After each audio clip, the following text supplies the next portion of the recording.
Bacaan Injil pada hari ini menurut Alkitab Terjemahan Baru 2 diambil dari Injil Yohanes pasal 15. Yohanes pasal 15 ayat 9 sampai dengan ayatnya yang ke-17.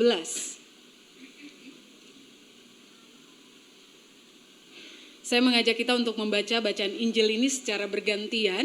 Saya akan membaca ayat-ayat yang ganjil. Bapak, Ibu, dan Saudara dipersilakan untuk membaca ayat-ayat yang genap. Yohanes pasal 15 ayat 9 sampai 17 berbunyi demikian. Seperti Bapa telah mengasihi aku, demikian juga aku telah mengasihi kamu. Tinggallah di dalam kasih-Ku itu.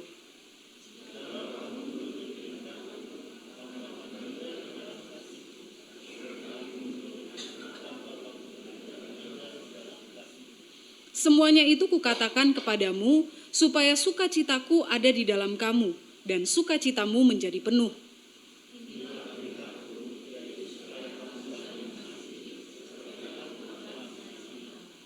Tidak ada kasih yang lebih besar daripada ini, yakni seseorang memberikan nyawanya demi sahabat-sahabatnya.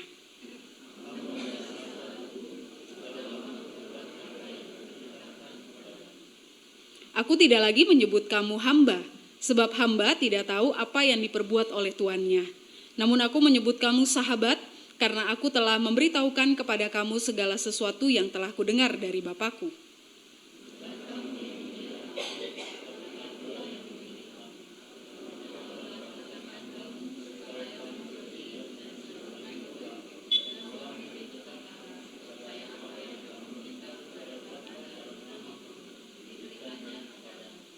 Inilah perintahku kepadamu, hendaklah kamu saling mengasihi.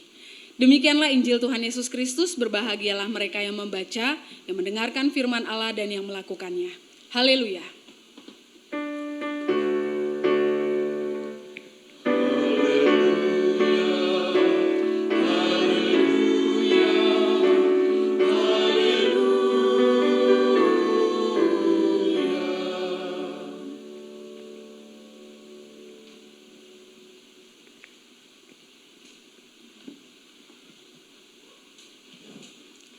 Bapak, Ibu, dan Saudara, suatu ketika dalam sebuah wawancara, Mahatma Gandhi pernah berkata begini, I like your Christ, I do not like your Christians are so unlike your Christ. Apa artinya, saudara? Gandhi mengatakan bahwa aku suka Kristusmu, tetapi tidak menyukai orang-orang Kristenmu, karena orang-orang Kristen tidak berlaku seperti Kristus. Saudaraku, Gandhi ketika mengungkapkan hal ini tentu ada alasannya, ada ceritanya, ada story-nya. Di mana pada suatu waktu, saudara, ketika Gandhi saat itu sedang ada di Afrika Selatan dan dia menjadi seorang pengacara muda di sana, dia begitu ingin menjadi seorang Kristen sebenarnya. Dia mempelajari kekristenan, dia mempelajari Alkitab, dia mempelajari tentang pengajaran-pengajaran Yesus dalam Alkitab. Hingga suatu waktu, saudara, dia berkeinginan untuk pergi ke gereja. Di pagi minggu saat itu, saat ia mau melangkah masuk ke sebuah gereja, apa yang terjadi, saudara? Seorang jemaat menghalang langkahnya dan bertanya kepadanya, mau kemana kamu, orang kafir? Tanya seorang pria berkulit putih pada Gandhi yang berkulit hitam dengan nada yang angkuh. Gandhi menjawab, saya ingin mengikuti ibadah di sini. Lalu orang gereja itu membentaknya dengan berkata, tidak ada ruang untuk orang kafir di gereja ini. Enyahlah dari sini atau saya akan meminta orang untuk melemparkan kamu keluar. Saudara, suatu tindakan pilih kasih dari seorang yang seharusnya mewakili Kristus menghentikan langkah seorang Gandhi untuk mempertimbangkan kekristenan bagi dirinya. Bahkan Gandhi pernah mengungkapkan juga jika orang Kristen benar-benar hidup menurut ajaran Kristus, seperti yang ditemukan di dalam Alkitab, maka seluruh India sudah menjadi Kristen hari ini. Saudaraku, apa yang dialami oleh Gandhi? Tindakan pilih kasih yang dialami oleh Gandhi, dan itu terjadi bahkan mirisnya di dalam gereja. Bukanlah sebuah peristiwa yang sebenarnya sepele. Mungkin orang mengatakan bahwa orang yang pilih kasih itu sepele. Enggak, saudara. Dari kasus yang dialami oleh Gandhi, ternyata tindakan pilih kasih itu akibatnya tuh fatal sekali. Nah, oleh karena itu saudara, ketika kita tahu sangat fatal ketika kita itu pilih kasih, hari ini saudara melalui bacaan-bacaan firman Tuhan kita mau tahu betapa pentingnya kita untuk apik, betapa pentingnya kita untuk anti pilih kasih. Saudara, di dalam bacaan pertama kita melihat di Kisah Para Rasul pasal 10 yang menceritakan tentang perkunjungan dan juga perjumpaan antara murid Yesus bernama Petrus, dia seorang Yahudi, dan dia berkunjung dan juga berjumpa dengan Kornelius di daerah Kaisarea. Untuk kita ketahui bahwa kalau Petrus ini orang Yahudi, saudara, maka Kornelius ini bukanlah orang Yahudi. Kalau di dalam Kisah Para Rasul pasal 10 ayat 1 di sana ada keterangan bahwa Kornelius ini adalah seorang perwira dari batalion yang disebut batalion Italia. Maka ini sangat menggambarkan dengan jelas bahwa Kornelius itu bukan orang Yahudi. Dia sangat besar kemungkinan adalah orang Romawi, non-Yahudi. Saudara, perkunjungan yang dilakukan oleh Petrus kepada Kornelius mungkin dalam kacamata kita di masa sekarang adalah perkunjungan yang biasa. Toh kita di dalam pelayanan kan juga suka berkunjung gitu ya. Atau bahkan kita dengan sesama rekan kita suka berkunjung. Entah berkunjung ke kosannya, berkunjung ke rumahnya, berkunjung kalau ada teman kita yang punya usaha, kita berkunjung ke warungnya dan seterusnya. Tapi saudara, sayangnya ternyata di dalam konteks bacaan kita pada masa itu, perkunjungan pada masa itu yang dilakukan oleh seorang Yahudi kepada non-Yahudi itu akibatnya fatal. Kenapa saudara? Karena kalau kita lihat dalam Kisah Rasul pasal 10 ayat 28, di sana Petrus sempat menjelaskan betapa kerasnya larangan bagi orang Yahudi untuk bergaul dan berkunjung kepada orang-orang bukan Yahudi. Saudara, kenapa fatal? Kenapa begitu keras larangan ini? Karena pada masa itu saudara, bahkan ini dari masa perjanjian lama ya saudara, orang-orang Yahudi itu selalu menganggap bahwa orang-orang non-Yahudi, orang-orang yang bukan percaya pada Allah, mereka yang berbeda adalah orang-orang keturunan najis. Sehingga saudara, pada masa itu orang-orang Yahudi punya pemahaman bahwa dilarang keras untuk bergaul, dilarang keras untuk berjumpa, apalagi berkomunikasi dengan orang-orang non-Yahudi. Kenapa? Karena mereka najis. Dan kalau kita lihat mereka najis, kita bergaul, kita berkomunikasi, kita datang, apalagi apa yang terjadi saudara? Maka yang datang pun, yang berkunjung pun akan dianggap sebagai orang yang najis. Nah, tetapi saudara, kalau kita lihat perkunjungan yang dilakukan oleh Petrus kepada Kornelius, orang yang bukan Yahudi ini, kalau kita lihat sebenarnya secara detail di dalam Kisah Para Rasul 10, ini adalah kehendak Allah. Allah yang menghendaki Petrus untuk pergi berkunjung kepada Kornelius yang berbeda itu. Dan saudara, di bagian ini justru kita mau lihat sebuah perubahan mindset yang Allah hendak sampaikan kepada Petrus. Bahwa kalau di masa itu orang Yahudi gak boleh gitu ya, harus pilih kasih mana Yahudi dan gak Yahudi. Pada masa itu justru melalui perjumpaan yang dilakukan oleh Petrus yang menjadi kehendak Allah kepada Kornelius yang adalah orang non-Yahudi. Justru menggambarkan Allah tidak membedakan orang. Setiap orang, setiap bangsa dari manapun yang takut akan Dia dan yang mengamalkan kebenaran berkenan kepada Allah. Itu tercatat di dalam Kisah Rasul pasal 10. Bahkan ayat 34 sampai 35 walaupun tidak menjadi bacaan kita. Tapi di sana mau menggambarkan dengan jelas saudara bahwa kalau pada masa itu saudara, orang-orang Yahudi punya pemahaman harus pilih kasih mana orang Yahudi dan non-Yahudi. Justru melalui perkunjungan yang dilakukan oleh Petrus yang merupakan kehendak Allah ini, justru itu mau dihancurkan pemahaman itu. Bahwa enggak, Allah enggak membedakan kok. Semua orang bahkan agama yang lain pun tetap, bahkan orang-orang yang berasal dari bangsa lain pun tetap kok dapat kasihnya Allah. Dan bahkan saudara, bukti kasih Allah kepada bangsa-bangsa yang lain juga itu ada dalam bacaan kita pada hari ini. Kalau kita perhatikan saudara, dalam bacaan kita hari ini kita melihat ketika Petrus sedang mengajar, ketika Petrus sedang berkhotbah kepada Kornelius, keluarganya dan juga sahabat-sahabatnya di Kaisarea pada saat itu, saudara, apa yang terjadi? Bacaan kita menceritakan bahwa pada saat itu yang terjadi adalah Roh Kudus dicurahkan kepada bangsa-bangsa lain. Roh Kudus dicurahkan kepada Kornelius, kepada keluarganya, kepada sahabat-sahabatnya yang kala itu datang di tempat itu. Dan saudara, bukti bahwa Roh Kudus itu tercurah adalah ketika mereka, bangsa-bangsa asing ini, bangsa-bangsa lain ini dapat berbahasa lidah. Saudara, bahasa lidah ini tentu bukan begitu, bukan ya saudara. Tetapi bahasa lidah ini dari bahasa Yunani, dari kata glossolalia, dan bahasa lidah ini adalah sebuah anugerah, karunia. Dan saudara, tentu kalau kita lihat dalam bacaan kita, orang-orang Kornelius, saudaranya, keluarganya mampu untuk berbahasa lidah, bukan bahasa lidah yang asal-asalan dan tidak ada pengertian. Karena justru di bacaan kita di ayat 46, Petrus dan orang-orang yang kala itu datang bersama Petrus berkunjung ke rumah Kornelius. Mereka juga tahu ternyata apa yang diungkapkan oleh Kornelius dan keluarganya dalam bahasa lidah itu. Ayat 46 ternyata dikatakan bahwa ternyata ketika mereka berkata-kata dalam bahasa lidah ada pengertiannya. Bahwa apa yang mereka katakan, mereka memuliakan Allah. Nah maka dari itu saudaraku, kalau kita lihat di bacaan pertama ini, kita melihat bahwa manusia pada masa itu bisa bertindak pilih kasih kepada orang lain yang berbeda dengannya. Tetapi di dalam bacaan pertama kita justru melihat sebuah tindakan Allah yang justru menghancurkan mindset pada masa itu. Allah tidak pilih kasih. Manusia bisa pilih kasih, tetapi Allah tidak pilih kasih. Sebab orang lain, bangsa lain pun tetap berkenan di hadapan Allah. Saudaraku yang terkasih, sikap Allah yang tidak pilih kasih ini tentu bukan hanya untuk diketahui oleh umat percaya, tetapi juga harusnya dihidupi dalam kehidupan orang percaya. Karena inilah yang diungkapkan dan ditegaskan di dalam bacaan di 1 Yohanes pasal 5 ayat 1-3. Bahwa di dalam bacaan ini saudara kita melihat bahwa orang percaya itu bukan hanya orang yang sebatas percaya pada tindakan Allah. Bukan hanya sebatas mengasihi Allah. Tetapi orang percaya itu juga harus melakukan perintah Allah. Pertanyaannya adalah perintah Allah itu apa aja gitu ya. Karena kalau mau dibilang perintah Allah itu di dalam 1 Yohanes pasal 15 memang 1 Yohanes pasal 5 memang tidak terlalu eksplisit. Tetapi kalau kita lihat saudara di dalam bacaan Injil sangat jelas perintah Allah itu apa.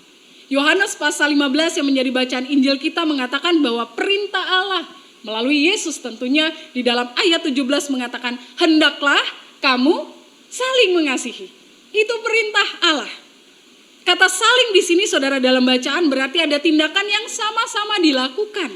Bukan hanya dilakukan oleh pihak-pihak tertentu kepada orang-orang tertentu dalam arti pilih kasih, tetapi sikap saling mengasihi ini dilakukan kepada semua orang dan untuk semua orang. Pertanyaannya saudara, kenapa sih Yesus justru harus mengingatkan untuk saling mengasihi? Kenapa Yesus nggak pilih kasih aja sih? Kan lebih mudah kalau pilih kasih. Kenapa Yesus justru mengingatkan hendaklah kamu saling mengasihi, bukan hendaklah kamu pilih kasih? Saudara, setidaknya melalui bacaan Injil kita menemukan ada 3 alasan dasar kenapa Yesus mengingatkan umat pada masa itu, murid-murid pada masa itu, termasuk kita juga masa kini untuk kembali saling mengasihi, bukan pilih kasih. Yang pertama saudara, alasannya adalah di ayat 9. Di sini Yesus katakan seperti Bapa telah mengasihi aku, demikian juga aku telah mengasihi kamu. Dalam ayat 9 ini saudara kita sama-sama melihat bahwa setiap orang itu dikasihi oleh Allah. Dan Allah itu tidak pilih kasih. Allah juga mengasihi kamu, bukan hanya pada orang-orang tertentu ya. Tetapi kata kamu ini juga dimaknai secara global. Dan saudara, bukti bahwa Allah itu tidak pilih kasih, Allah itu mengasihi setiap orang. Kalau kita ingat perkataan Yesus dalam Matius 5 ayat 45b. Yesus pernah berkata begini.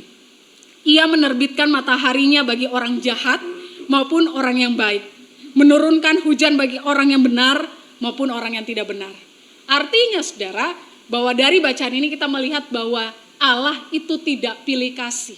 Setiap orang, mau dia baik, mau dia nggak baik, mau dia benar atau bahkan tidak benar, semua orang dikasihi Allah. Dan Allah tidak pilih-pilih. Itu hal yang pertama saudara, yang menjadi alasan dasar kenapa Allah dalam diri Yesus mengingatkan untuk jangan pilih kasih.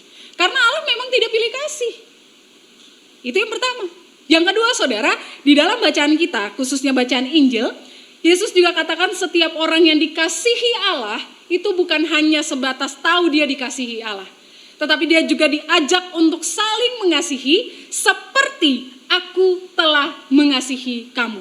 Dan ini Yesus tegaskan 2 kali saudara, ayat 12 dan juga ayat 17. Bahwa di bagian ini kita melihat bahwa Yesus hendak mengingatkan dasar kita tidak pilih kasih, dasar kita untuk saling mengasihi adalah karena Allah. Tetapi Allah bukan hanya menghendaki kita untuk tahu bahwa kita ini dikasihi lalu sudah. Tetapi Allah juga menghendaki kita bukan hanya menerima kasih dari Allah, tetapi membagikan kasih Allah itu kepada sesama kita. Seperti, bahkan dikatakan, seperti yang aku lakukan untuk kamu.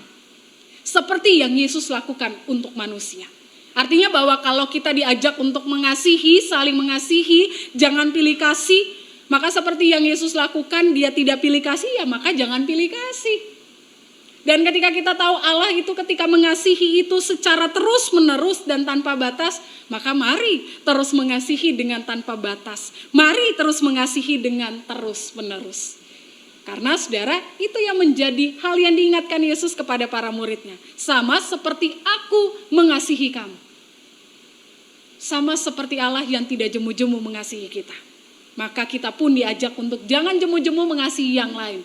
Jangan pilih kasih kepada yang lain. Dan hal yang ketiga, saudara, sadar atau tidak bahwa setiap orang itu, setiap Anda dan saya, kita semua adalah orang-orang yang dipilih oleh Allah. Bukan hanya dipilih oleh Allah untuk hadir dalam dunia ini, tetapi kita dipilih oleh Allah untuk mengasihi sesama.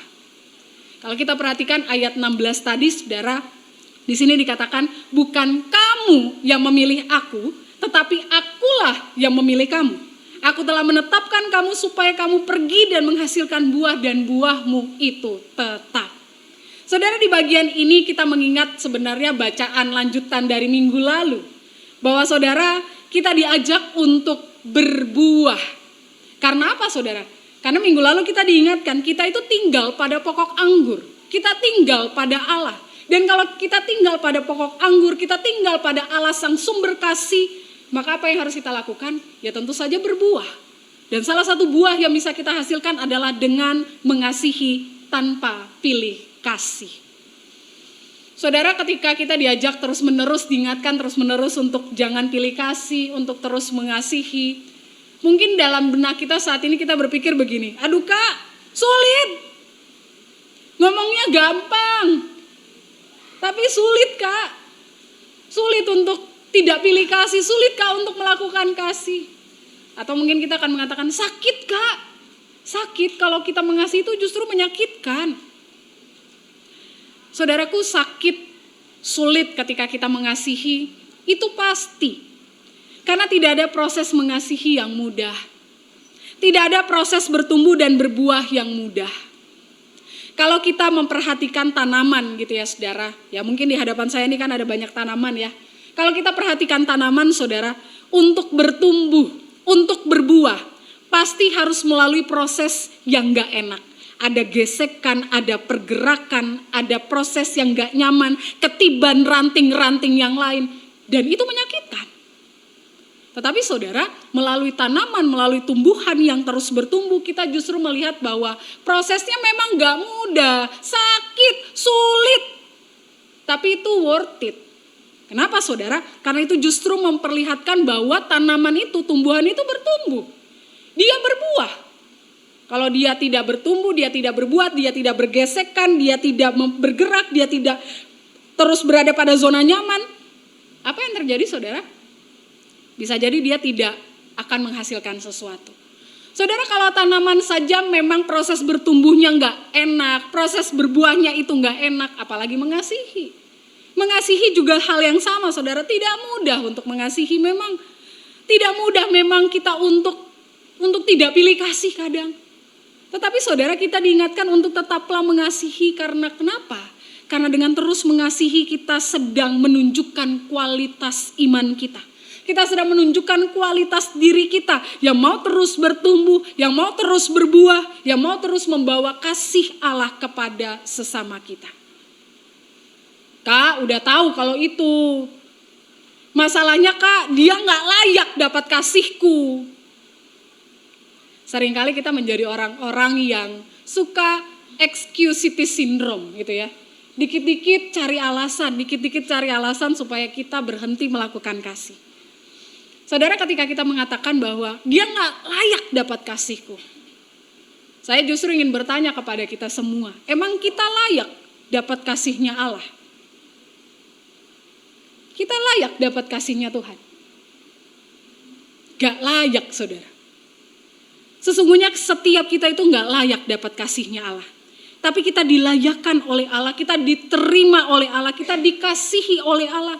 Maka kalau Allah saja mengasihi kita tanpa pilih kasih, mengapa kita harus mengasihi sesama dengan pilih-pilih? Saudaraku, apa yang biasanya membuat kita seringkali pilih kasih? Saya menemukan ada beberapa faktor, saudara. Kita seringkali pilih kasih karena satu, perbedaan. Adanya perbedaan gender. Misalnya di dalam keluarga hanya anak laki-laki yang kemudian dikasihi, anak perempuan enggak gitu ya. Atau misalnya di beberapa komunitas tertentu yang dipilih kasih itu yang usia-usia produktif, usia lansia enggak dipilih kasih, enggak dipilih. Karena apa? Karena dianggap enggak produktif. Di beberapa daerah tertentu, saudara, ada orang-orang tertentu yang pilih kasih pada suku-suku tertentu. Oh, dia nih orang Ambon nih. Oh, beta kan orang Ambon nih. Nah, berarti saya pilih dia nih. Tapi kalau bukan orang Ambon, sorry to say, tidak. Nah, oh, dia nih orang Sumba nih. Sama nih, sama-sama makan papeda nih, makan sagu nih kita. Berarti temannya kita nih. Yang lain orang Jawa nggak bisa makan pedas. Oh, sorry. Kita pilih kasih karena misalnya suku-suku tertentu atau kebiasaan-kebiasaan tertentu di budaya-budaya tertentu. Sama seperti yang dialami oleh bacaan pertama. Antara orang Yahudi dan non-Yahudi. Atau bahkan saudara, kita seringkali pilih kasih karena adanya perbedaan pendidikan, perbedaan ekonomi, perbedaan sosial. Oh, dia miskin, rakyat jelata, saya nggak mau berteman sama dia. Oh, dia kaya, jejaringnya banyak. Ini nih, saya pilih dia nih. Saudara, seringkali hal yang membuat kita itu pilih kasih adalah karena begitu banyaknya perbedaan. Dan kita menjadikan itu sebagai alasan kita untuk pilih kasih. Hal yang kedua, saudara, karena kita itu suka membandingkan. Biasanya ini terjadi dalam keluarga. Kalau anak kita pintar, kita akan bilang, itu anak papa. Tapi kalau anak kita malas, kita akan bilang, itu anak mama. Karena setiap kalau papa pulang kerja, mama selalu malas-malasan. Padahal belum tentu demikian ya, saudara. Papa kerja kan mama habis cuci piring, bikin nasi segala macam gitu ya. Cuma pas pulangnya ngelihat mamanya udah santai-santai, mamanya malas nih. Atau bahkan saudara, seringkali dalam keluarga kita suka bilang sama anak kita atau bilang sama pasangan kita, kok kamu tidak seperti orang lain sih? Kok kamu tidak seperti anak tetangga sih? Kok kamu tidak seperti pasangan itu sih? Kita suka pilih kasih, saudara. Kita suka membandingkan pasangan kita, anak-anak kita, atau bahkan saudara-saudara kita. Atau hal yang ketiga, saudara, kita seringkali pilih kasih juga karena persepsi. Banyak orang tua selalu punya persepsi anak sulung itu pasti lebih mandiri. Sementara anak bungsu itu butuh perhatian. Sehingga banyak orang tua pilih kasih. Oh, anak sulung saya ya udahlah, dia udah mandiri. Anak bungsu saya nih, oh karena dia masih kecil, saya akan pilih dia dan seterusnya. Saudara, ketika kita melakukan itu, sadarkah kita bahwa anak sulung pun butuh perhatian. Anak sulung pun butuh kasih sayang. Bahkan Terelie, seorang penulis Indonesia, pernah mengatakan begini, menjadi anak pertama itu bahunya harus sekuat baja, hatinya harus setegar karang, matanya tidak boleh menampakkan kesedihan karena selalu dijadikan teladan. Anak sulung, anak yang sebenarnya tidak kuat, namun dituntut untuk jadi kuat. Karena ia harus belajar mengasihi dirinya sendiri. Saudara, seringkali kita sebagai orang tua suka pilih kasih karena mungkin persepsi kita. Oh, anak sulung kuat, belum tentu. Oh, anak tengah kuat, belum tentu. Oh, anak bungsu lemah, belum tentu. Kadang justru anak bungsu juga kuat gitu ya, saudara. Persepsi-persepsi kita seringkali kita bangun sehingga membuat kita akhirnya pilih kasih antara anak-anak kita atau bahkan dalam komunitas-komunitas kita. Faktor keempat, saudara, karena kurang bersyukur. Orang tua, rekan kerja, rekan pelayanan seringkali pilih kasih karena mereka kurang bersyukur atas kehadiran kita. Mereka kurang bersyukur atas usaha kita. Kita udah pelayanan, kita sudah bekerja.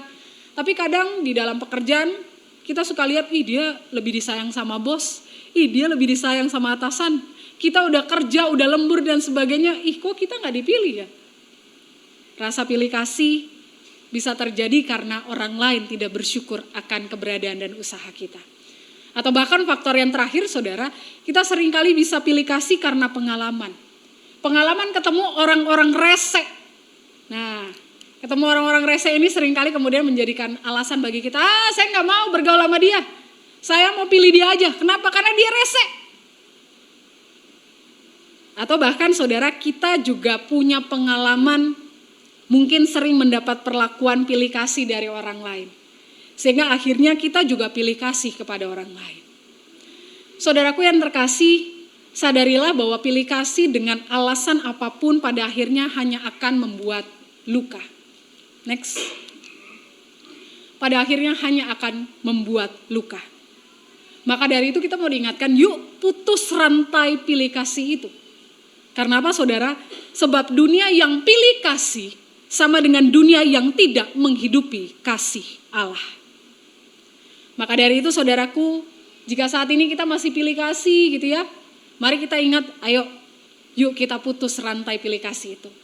Yuk kita pulang, kita kasihi anak sulung, anak tengah, anak bungsu kita kasihi pasangan kita kasihi pekerjaan kita kasihi pelayanan kita kasihi orang-orang sekitar kita dengan tidak pilih kasih. Kenapa saudara? Karena pesan firman Tuhan hari ini meneguhkan dan menegaskan kepada kita semua. Ingat, kasihnya yang tak pilih kasih. Bagikan kasihnya kepada sesama tanpa pilih-pilih. Ingat, kasihnya yang tak pernah berhenti. Sekalipun mungkin ketika kita mengasihi kita terluka dan tidak dihargai. Karena apa saudara? Karena kita mau diingatkan melalui bacaan firman Tuhan hari ini. Kita semua, Anda dan saya, kita semua sama-sama dipilih dan dikasihi oleh Allah untuk mengasihi kembali. Tuhan kiranya menolong kita semua. Amin. Saat teduh bagi kita.